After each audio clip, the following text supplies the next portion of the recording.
It's nice to see you from all over the world. I saw people in the chat room say they were from places in Europe, Sweden, the UK, places on the other side of the planet as well. And it's wonderful to have you here.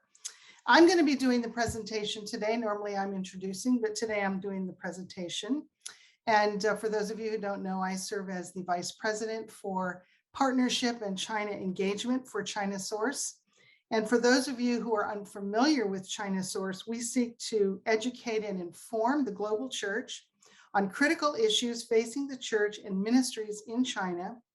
And we seek to facilitate collaborations between Christians inside and outside of China. And we do this through online publications, through consultations, through speaking, through various partnership and collaboration activities. Before jumping into what I'm going to talk about today, which is primarily just, we're going to talk about some books and resources that I like, and hopefully you'll like it as well. I thought maybe I'll give you a little bit of my China story. I have the ubiquitous, young kid on the Great Wall when I first went to China. My involvement or my interest in China actually dates back to my time as a TCK growing up in the country of Pakistan.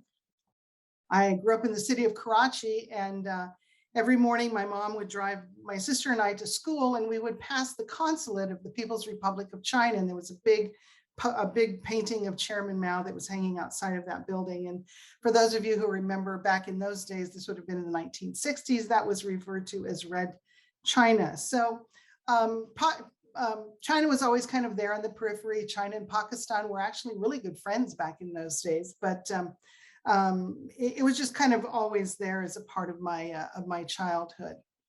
My first trip, or my first visit to East Asia really was in 1979. I spent the summer in Hong Kong doing an internship in Hong Kong. And on the weekends, some of the people that I knew and was working with, we would take bus trips up to the border at Lo Wu and look across this valley into Red China. But this was the summer that Deng Xiaoping announced that he was launching his opening and reform policy. And he said he was going to build a city on this spot. And that city has now become Shenzhen, which is one of the economic powerhouse cities of China. That summer, I also had the opportunity to actually go into China myself. I went into the city of Guangzhou, and that was the first summer that American tourists could go to China. So I signed up with a group of other Americans, and we went into Guangzhou for just a 3-day trip. It happened to be in the middle of a typhoon of all things. And I remember thinking at that time, wow, if China ever continues to open up, it might be an interesting place to go and work someday. In the 1980s, I was in the city of Zhengzhou as an English teacher. My students were middle school English teachers. They'd never met a foreigner. Some of them had learned what English they knew. They had learned basically hiding under their beds because it was a dangerous thing to do in those days. And I spent a couple of years there in Zhengzhou doing training for middle school English teachers. In the 1990s, I was in Changchun up in the Northeast. And for those of you who've been to Changchun, this is what the train station looked like in 1990, quite different from today. And I was in Changchun as both a Chinese language student and director of a language program for Americans who were studying Chinese. And so that was where I learned Chinese and really started to go deep into my love for China and love for learning about China. And then I spent most of the 2000s, 98 to 2012 in Beijing. It's the place I lived the longest, so I do consider myself a Beijinger, or as we say in Beijing, Beijingrer. And really grew to love the city of Beijing. And while I was there, I was mostly doing intercultural training for teachers who were coming into China. So let's get started with the content that I have prepared. And I do want to just say a word about this photograph, because in all the years that I was in China, I think this is one of my most favorite photographs that I took. And this was in the city of Zhengzhou in Henan province, right outside of the school gate where we were working. And there was a fire station next door. And every so often, the firefighters would bring out their trucks, hook up the hose to the fire hydrant, and proceed to clean their fire trucks. And we just thought it was the funniest thing. It just seemed odd. It was bizarre. It was crazy. But then we watched for a while and said, actually, it's pretty brilliant.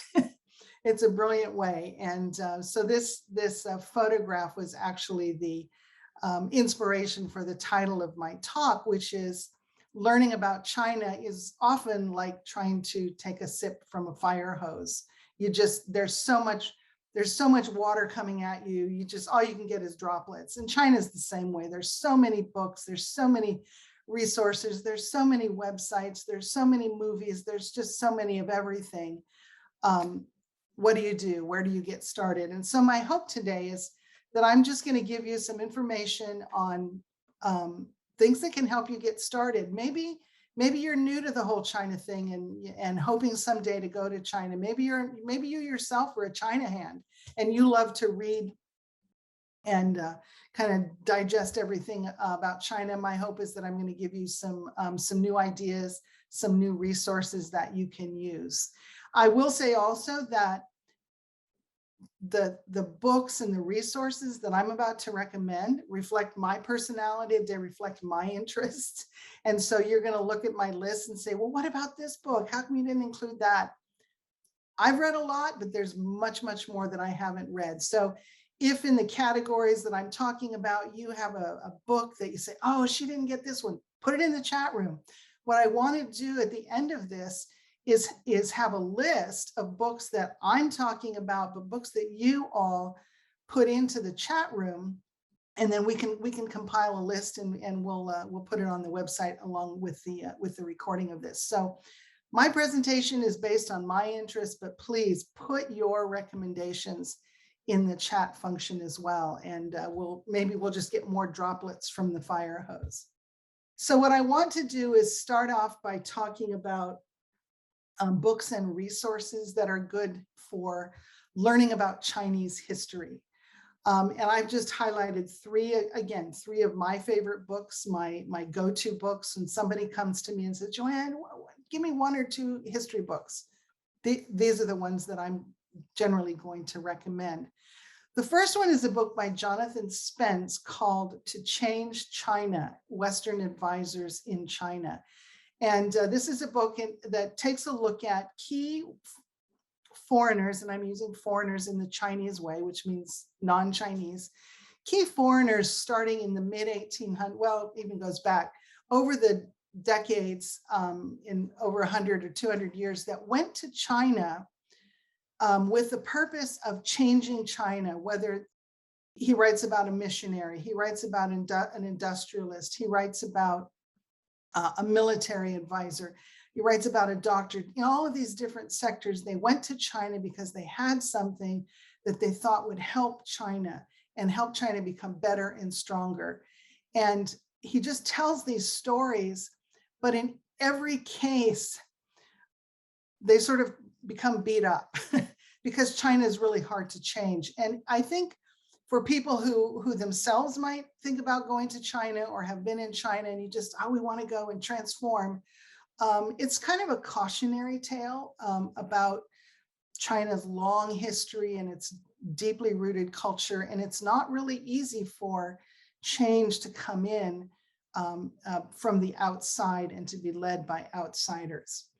Another book that I love and recommend a lot is a book called Wild Swans, Three Daughters of China by Jun Chang. This is a fantastic book because it tells the story of 20th century Chinese history as it affected the lives of three women in one family, three generations of women in one family. And so Jun Chang, she writes about her grandmother's experience, which would have been during the warlord era of China. And then she writes about her mother's experience with the founding of the People's Republic of China and as a Communist Party member during the early days of the of the nation, and then her experience as well as a youngster growing up in China during the Cultural Revolution. It's a fantastic book because it really gives great historical knowledge and information, but it's written as a narrative. So you come away feeling like, I just read this great novel. In fact, I used to assign it for students to read when I taught, and they say, oh, I really love that novel. It's like, well, it's not a novel. It was a true story, but it's written in such a way that it feels like a novel. So if you want to read something that's history, but you're one of those people who says, oh, I don't like to read books about history, read Wild Swans, because it's just this phenomenal story. And I think it will help you a lot understand the experiences that your Chinese friends have had, particularly if you meet people who are, in their 50s, 60s, 70s. This is what they experienced. Another book that I like to recommend is one called God's Chinese Son, The Taiping Heavenly Kingdom of Hongxiu Quan. And again, this is by Jonathan Spence. And if I'm allowed, I may make an aside here. If you are interested in history, anything by Jonathan Spence is worth reading. Just if it's written by Jonathan Spence, read it. You will be educated beyond belief. This is one that I highly recommend. This tells the story of this Hongxiu Quan, who became the leader of the Taiping Rebellion in China, which was a movement, a sort of quasi-military, quasi-religious, quasi-military movement in China in the 1860s to unseat the Qing dynasty, because the Qing dynasty were Manchurian people. They were not Han people. So a lot of people viewed them as foreign occupiers, even though they'd been around for 400 years. And this guy, Hongxiu Quan, he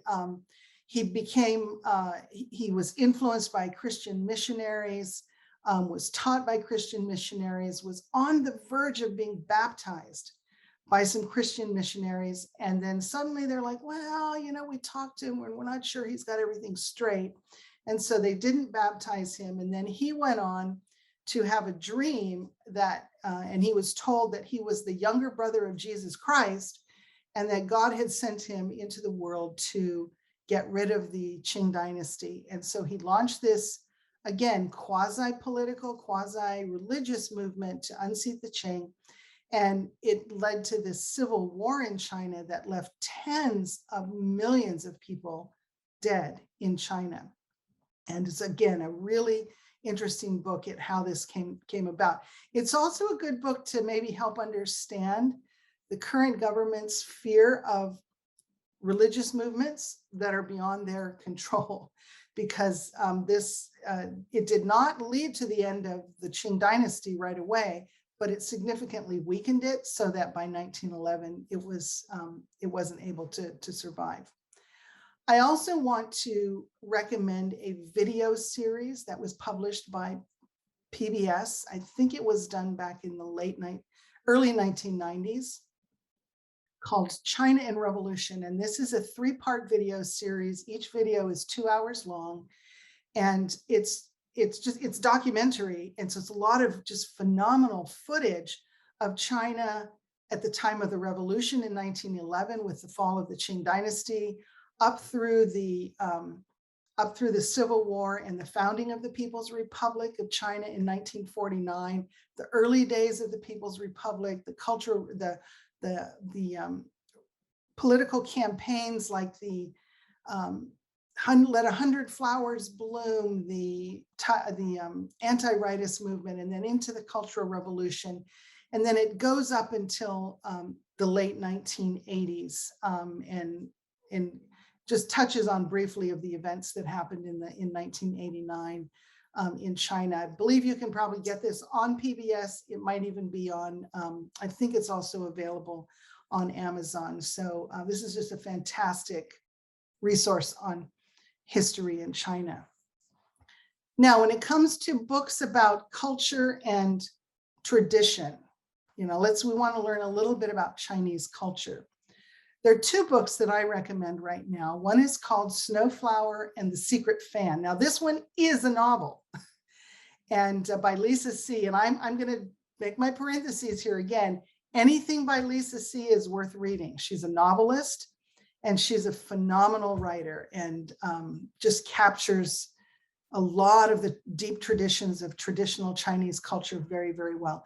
Snowflower and the Secret Fan is a book about two young women. This is set in the 1860s, right before the Taiping Rebellion.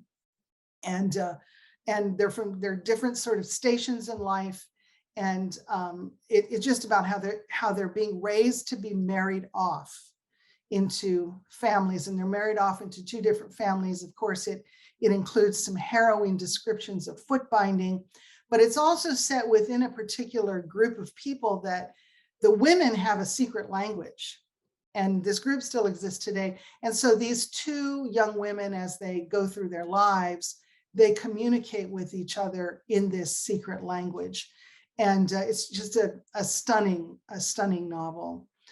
Another book I like is more of a sort of traditional textbooky type book called Encountering the Chinese, A Modern Country, an Ancient Culture, by Huan Zhong. And this is just a really helpful book that, lays out a little bit of the history. It talks about some of the the festivals and the traditional beliefs and traditional cultural values and things like this. I've used this before when I've been teaching about Chinese culture and tradition. And I like the way the title captures it's this sort of paradox of China, which is it's a modern country that's only been around since 1949, the People's Republic of China.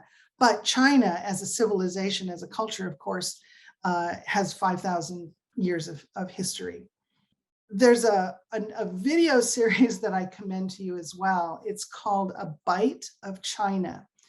And this was produced a number of years ago by China's Central Television. And it was wildly popular in China. And I can't remember how many episodes there are, maybe 10 or 15. They just go through different cuisines in China and talk about the history and the beauty and the artistic nature of Chinese cuisine and Chinese cooking and Chinese food. And I think it's one of the most cinematically, if that's a word, cinematically beautiful documentaries you will ever see. And I guarantee you, when you watch each episode, you're just going to want to order Chinese food, although it probably won't look as beautiful as it does on the television. But it's called A Bite of China. You might be able to find it on Amazon. I think you can probably find some of the episodes on YouTube as well.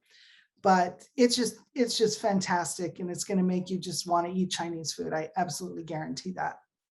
There's a movie that came out, I think 2 or 3 years ago. Some of you may have seen it. It's called Farewell, and it was done by an American Chinese woman, and it was based on a true story. I think it was her. I can't remember if it was her family or somebody else in her family. But it's about this immigrant family who live in New York City, and their parents and grandparents are back in China, and it's set in Changchun, which was wonderful for me because that was the city I lived in for 8 years.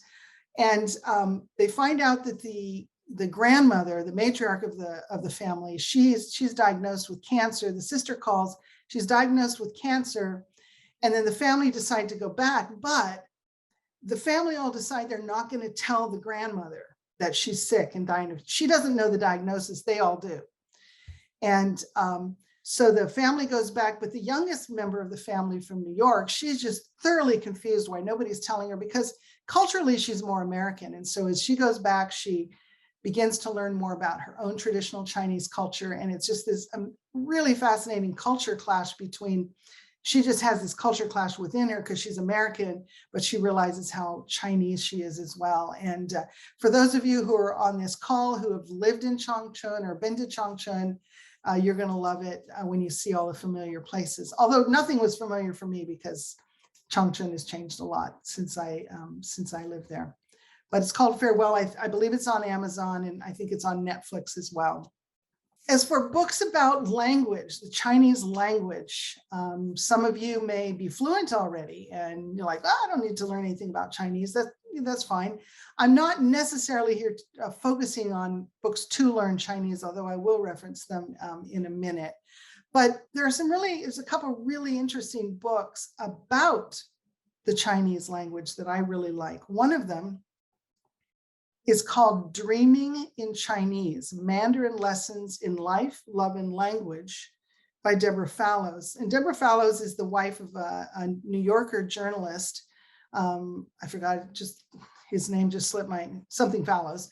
And he was sent to Beijing in the 2 years before the Olympics in 2008 to report on China in its run up to the Olympics. So while her husband was, James Fallows, while her husband was doing his reporting, she decided she wanted to learn Chinese. And so she enrolled and she took classes and she learned and she had tutors and all of this stuff. And being a writer herself, she wrote her own book about her experiences of learning Chinese. And that's what this book is. And it's especially if you've studied Chinese, if you've gone through the pain and agony of Chinese lessons, you're going to love this book. She just talks about all the things that she learns about Chinese culture by learning the language, what it's like, all of the frustrations and struggles, and how she comes to terms with, values that she has a hard time with. And I think a lot of you who studied Chinese and been through her similar experiences might have the same reaction to this book that I did, was like, oh, I wish I had written that book. And it's not a long book, it's fairly easy. Another book that I really like is called A Billion Voices, China's Search for a Common Language by David Mosier. And again, this is a really short book. And he just looks a little bit at the history of the Chinese language. Where did it come from? He talks about the dialects, but the question he's asking is, how did China get to the point where there is a common language now today? What in the West we often call Mandarin, and what in Chinese is called Putonghua, where China's got hundreds of dialects, but the government has decided we're going to use this dialect as the one for everybody. And this is the story of how that came about and how the government got to that position and what were the issues and all of that. As far as lessons and, you want to just learn Chinese, what are some of the resources that you have? When I was a student of Chinese back in the 90s in Chongchun, we had 2 textbooks that we chose, we could choose from, the yellow one or the green one, elementary Chinese or practical Chinese. Maybe some of you on this call or some of you on this webinar have learned your Chinese through those. Today, there are just so many more resources. And when I look at what's out there, I'm like, oh man, I just learned too soon. Of course, if I'd waited until now, I'm too old to learn. I think I'm too old to learn Chinese. But there's some great stuff out there. There's some great resources out there. For passive listening, I recommend Chinese TV dramas. I know there's one person on this webinar who's really into that. He just watches TV dramas all the time. And you can find them. You can find them on Amazon. You can find them on Netflix. And just have them running in the background as passive listening. If you're new to Chinese language learning and you don't understand a word, it's still okay. Let them run in the background. If you've studied Chinese, but you feel like it's getting rusty and you're forgetting, just get it going in the background and it'll reactivate your brain. If you want to actually take some online lessons, I recommend the website called ChinesePod.com. And they're a great site based in Shanghai, and they've got lessons in beginning, intermediate, advanced. The lessons are short. They're very well structured, very, very well done. It's not free, but I'm not a huge fan of online language learning, but if you have to do it because you can't get to China right now and enroll in a language program, ChinesePod is a good option, I think, for you. And then another one, which is one of my new favorites, and I'm not going to click over to it and show you a video. I would love to, but my experience is that when you click to YouTube, everything goes wonky. So, and then there's a YouTube channel called Chinese Buddy Songs for Kids. This is by an American who lives in New Zealand, and he writes children's songs to teach Chinese. And he writes these really cute little ditties that get stuck in your head and you can't get them out. And if you have children in the house, they're going to want to listen to them over and over and over again. They're fabulous. And I was like, oh man, I wish these had been around when I was studying. My favorite video that he did is called Stinky Tofu. And it's a little song that teaches you how to say, I want and I don't want. And I guarantee you'll fall in love. When I'm in a bad mood, I just listen to the Stinky Tofu song and it just perks me up because it's just so fun. Books about contemporary society. Again, there's no shortage of options out there because it just seems like every week there's a new China book that comes out. And I spent a lot of time doing online research, and I send Narcy, hey, Narcy, here's another book we need to review. And she's got a really fat folder of books that we need to review for ChinaSource. So I just want to highlight three. One is called The Age of Ambition, Chasing Fortune, Truth, and Faith in the New China by Evan Osnos. It's about 10 years old now. And he just looks at contemporary China and its sort of search for fortune and truth and faith. As people are looking for money, they're looking for satisfaction and happiness in money, in truth. It's very postmodern society. And then he also looks at a growing interest in religious belief in China. Country Driving by Peter Hessler, A Journey Through China from Farm to Factory, is a fantastic book. Again, read anything by Peter Hessler, just do it. And he gets in a car and he drives along the Old Great Wall. He goes down to the factory areas of Shanghai and just talks to people. And really he has such a beautiful way of drawing people out to tell him their stories. And it's just and he's funny too. There's another great book that came out a couple of years ago called Shanghai Free Taxi, Journeys with the Hustlers and Rebels of the New China by Frank Lingfet. And at the time, he was the National Public Radio correspondent in Shanghai. And he wanted to just talk to people. So he bought a car. That's a funny story in and of itself. He bought a car, painted on the side of it, free rides in exchange for conversation. And so people would get in his car and they would talk. He would ask questions. Sometimes he'd help them with their English. But he just got people to talk and tell them about their lives and tell them about what they're thinking about and what their concerns are. And then he wrote this just fabulous book. And then I would also recommend contemporary Chinese films that you can find on Netflix and Amazon.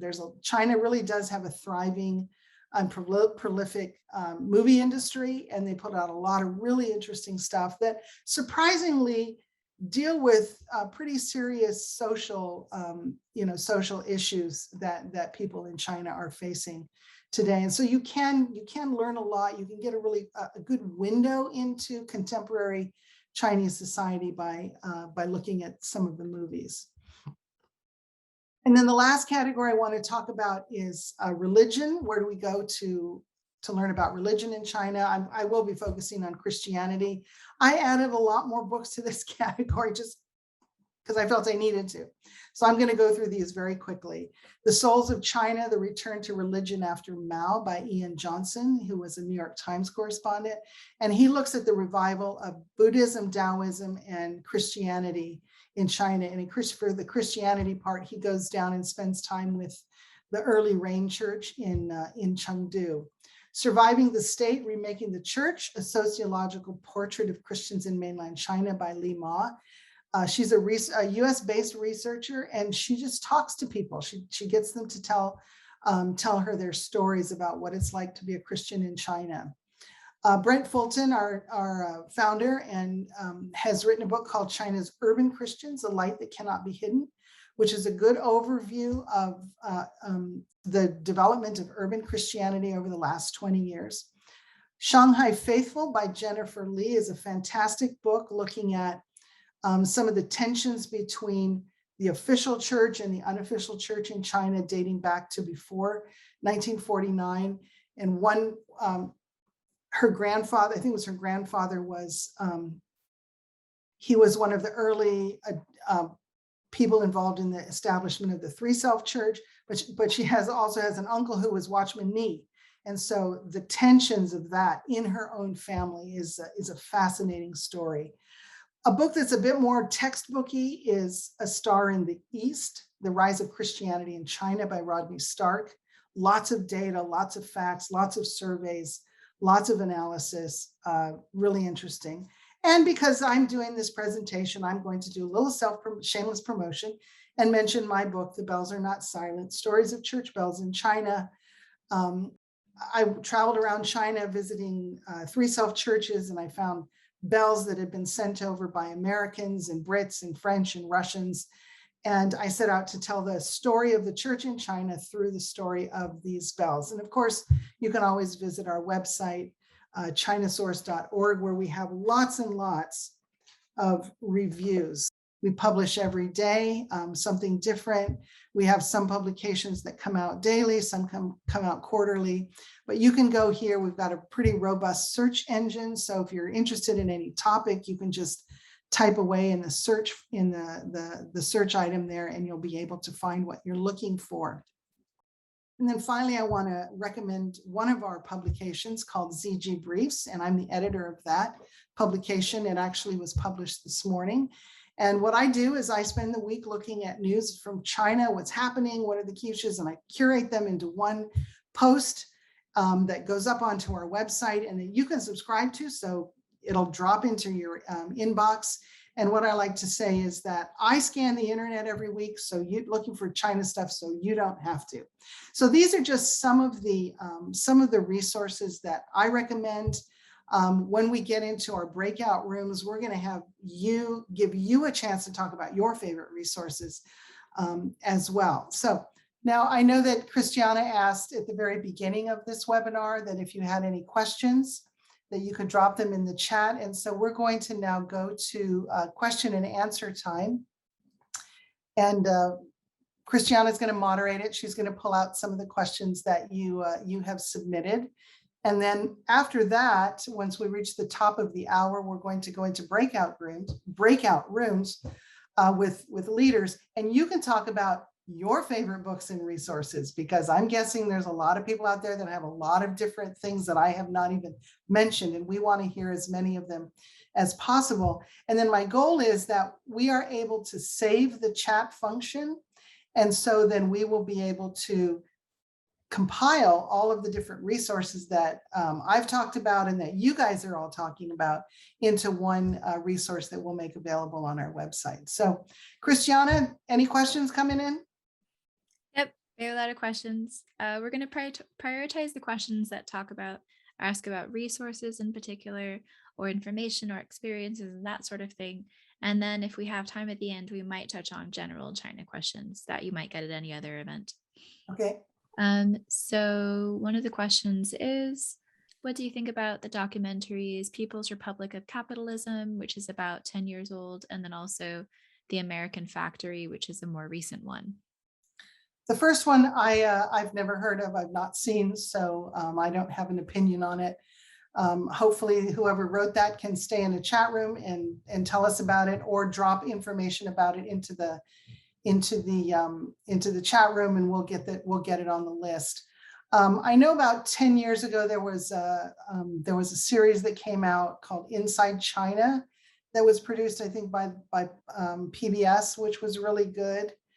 And also there was a CBC one put out around just before the Olympics. I think it was called China Rising, which was excellent as well. And now can you remind me, American Factory.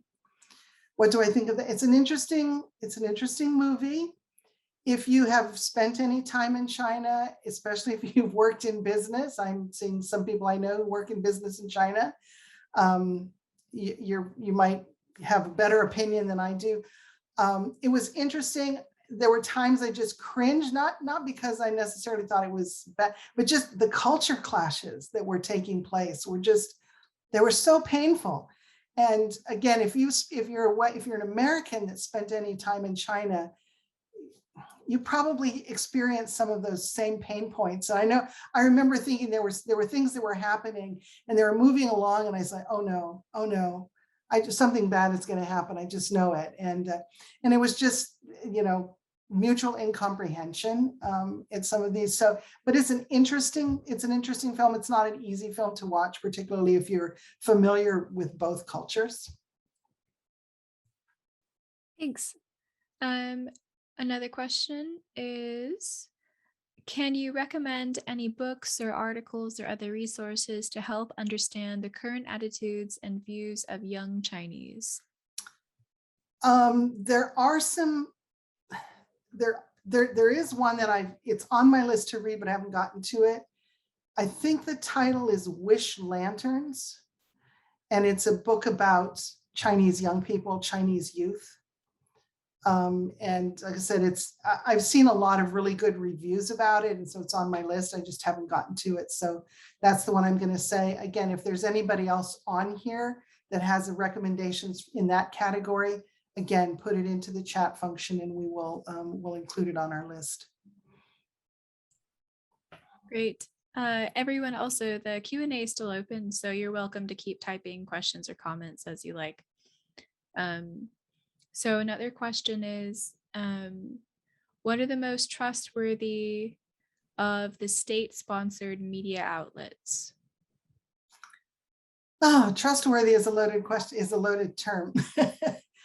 The state media outlets obviously are only going to, if they're publishing straight news, it's really only going to be from a perspective that is approved by the Chinese Communist Party. I actually happen to think it's useful for us to read Chinese state news so you know what the party's thinking is.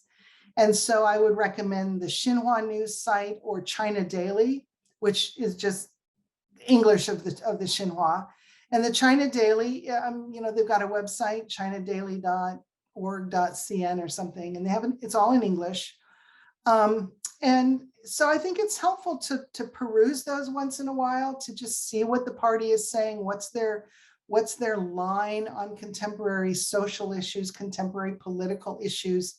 It's a good window into the type of news stories that Chinese get on a regular basis, what their diet of news is, because the China Daily is just translated Chinese stories. So, but if you're looking for balanced, objective analysis on China, not the China Daily. If you're looking for interesting news and for how the Chinese Communist Party views the world, very, very helpful. The Global Times is also a state-run outlet. It tends to be a little bit more shrill, so shall we say, a little bit more strident in its criticism of particularly the United States and foreign policy and things like that. But again, it's a window into at least how some in the Communist Party think. My personal favorite these days is a site called Sixth Tone. And Sixth Tone, again, it's a state-sponsored thing, but they really don't do politics. They don't do, foreign policy stuff. It's more social issues. And so they take deep dives into social issues and problems in China and write about them and report about them. And I find them fascinating because, if we're only reading the Washington Post and the New York Times or, conservative US media or, Western media or liberal Western media, the storylines tend to be the narrative tends to be the same. Things are bad between the US and China. Things are getting tighter. It's harder and harder in China for all these things. And those are all true, but Sixth Tone takes you kind of below that surface to what's really going on in Chinese society. So I love Sixth Tone. They just did this really in-depth investigative report on the subway in Zhengzhou where so many people were trapped during the flood. And they just said, we're going to go in, and they found the timeline of how did it happen that this subway full of 200 people filled up with water, in the middle of the day. And that's just the kind of thing that the China Daily is not going to do. But Sixth Tone is allowed to do that. So if you read ZGBriefs, I link a lot of stories from Sixth Tone because I think they give us an interesting look into Chinese society. Thank you. Oh, can I say one more too? There's a website called, this is based in Beijing, called the China Christian Daily. And they report on just news items out of churches in China, mostly out of the registered churches. So they'll have stories like, oh, you know, this church in Zhejiang province, they just started a ministry to deaf people, or this church here last week was Baptism Sunday and they baptized 500 people. It's also an interesting website to follow, and I really appreciate the work they do. Thanks, Joann. I want to touch on a question that was asked during the first event we had today. We had this same event earlier today, and people were asking questions about if we want to go to China to work, um, and be able to, for instance, learn Chinese in China, or read these periodicals in China. Like, what are the opportunities?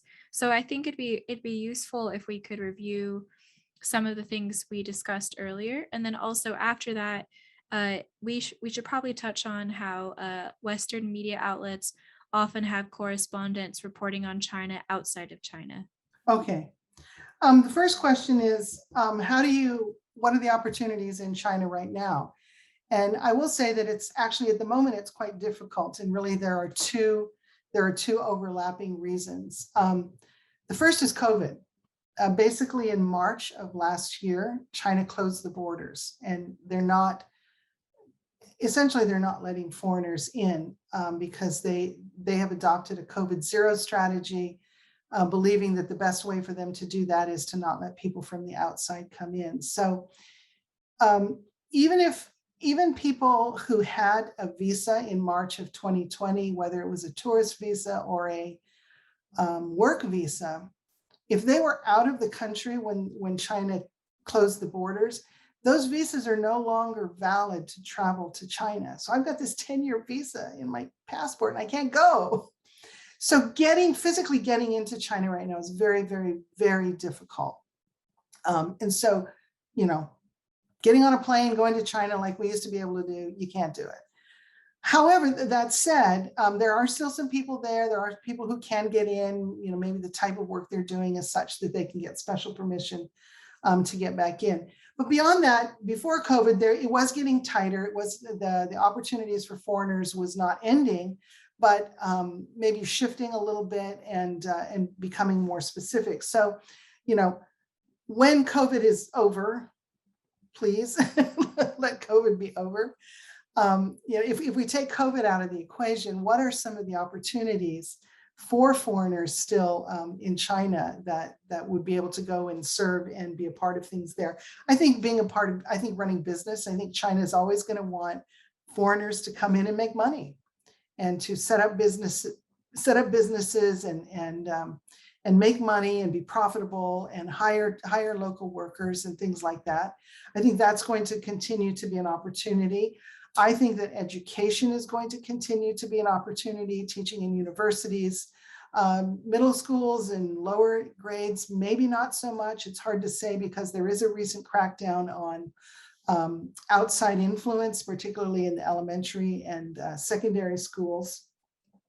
And then another one that some of us have been talking about recently is mental health training. Even before COVID, there was really a mental health crisis in China that for the young people are under tremendous pressure to do well in school, to perform, and the pressure from the family is really unbearable. So there's a high suicide rate among young people in China. And China really does not have a robust mental health care system. So I think the Chinese government is going to be open to maybe Westerners helping in that area. But I think in all three of these areas, it's very important to remember that the qualifications to be involved in these is going up. When I went to China, I could speak English. I could go teach at a university. That's not true anymore. So if you're thinking, boy, I'd like to go to China in 2 or 3 years, you really need to be thinking about, getting your educational level up and becoming a trained professional in whatever field that you're interested in. Then the second question that Christiana posed was about Western media outlets. Yeah, this has been something interesting that I've noticed in doing ZGBriefs over the last, I don't know how many years I've done it, many. Yeah, we'll just leave it at a lot. And About 2 years ago, it was actually before COVID this started, a lot of in a tit for tat between the United States and China, a lot of China-based US correspondents were kicked out. So a lot of the main correspondents from the New York Times, the Washington Post, the LA Times, all of the big media companies, their reporters had to leave. And so their reporters now are sitting in Seoul, or they're sitting in Taipei, or they're sitting in Singapore, or they're sitting in Kuala Lumpur. And it's really difficult for the major American media outlets to have people in China. So I've noticed a drop off on the in-depth reporting that they used to be so good at, because they're just not there. Kind of like we're just not there either. But you know, they still do some good stuff, but it's just not like it was 3 years ago. Thanks. I wanted to add to that and say my landlord.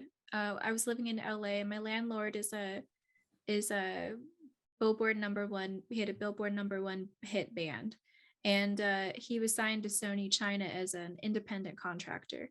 And after COVID, the Sony China musicians from outside of China were only allowed to get in as close as Taiwan.